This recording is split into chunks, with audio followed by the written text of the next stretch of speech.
Today we'll be doing the 217th problem. LeetCode code contains duplicate. This is another easy question.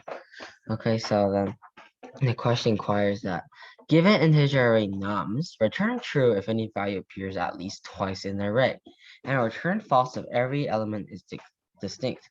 So that means we're supposed to return true if we find a duplicate in this array nums, and false if there is only one of each element in the array. So I'll go through examples. So for example, one, we have our input. So it's an array, integer array, nums, and has 4 values. So 1, 2, 3, and 1. This will return true because there's 2 ones. Okay, so for example, 2, you have 1, 2, 3, and 4. So then this will return false because you don't have any 2 duplicates. So then you'll return false. For example, 3, you're going to return true because there's 2 2s and 3 3s and 3 1s. So that's like more than one, right? So then it says at least twice. Okay, and there's 2 4s as well, so it's going to return true. Okay, so then the way we're going to do this is by what we call hash set. So what is a hash? So if I just search up hash set and I find any video, find any picture. Okay, then what about this one? So then, well, let's not worry about these words for now. Just look at the numbers. So then, say we're gonna do divide by 5. So then this is gonna be a remainder after you divide by 5. So then, if you divide this by 5, you would get the remainder of 0. So then it will go in this section. What about on 180? If you divide by 5, you still end up with a remainder of 0. So then it goes into this section. What about 897? So then it goes to this 2 section because if you divide by 5, remainder of 2. Okay, so this is the same number, so it just goes in 2. So if you 63, you divide by 5, the remainder is going to be 3. So you go in this section. Okay, so then the important thing about hash set is that there's no duplicates in a hash set. So then if you take all the numbers from this nums array and you put it into a hash set, then you're going to end up with one number or nothing. But if there's a number inside that, still inside that nums list, then you can return true. But if not, you can return false. So I'm going to create a hash set.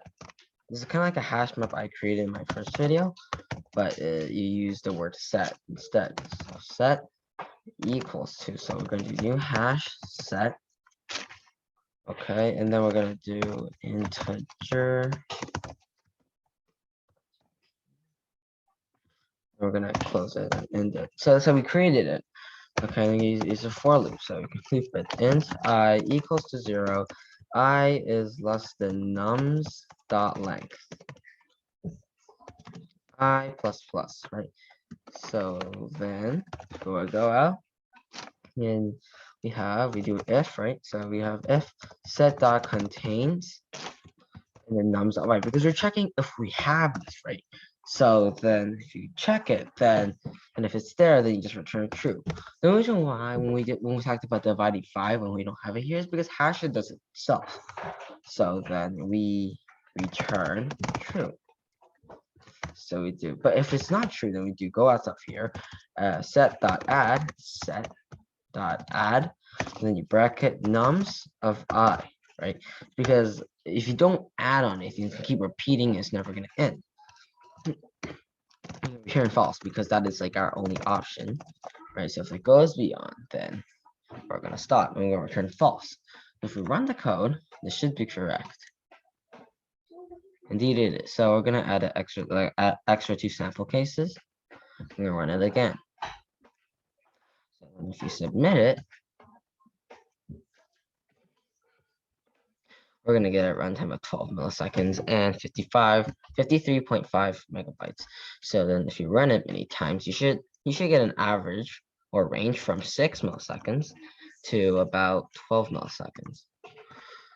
Okay, so this is the end of the video, and thank you for watching. Bye.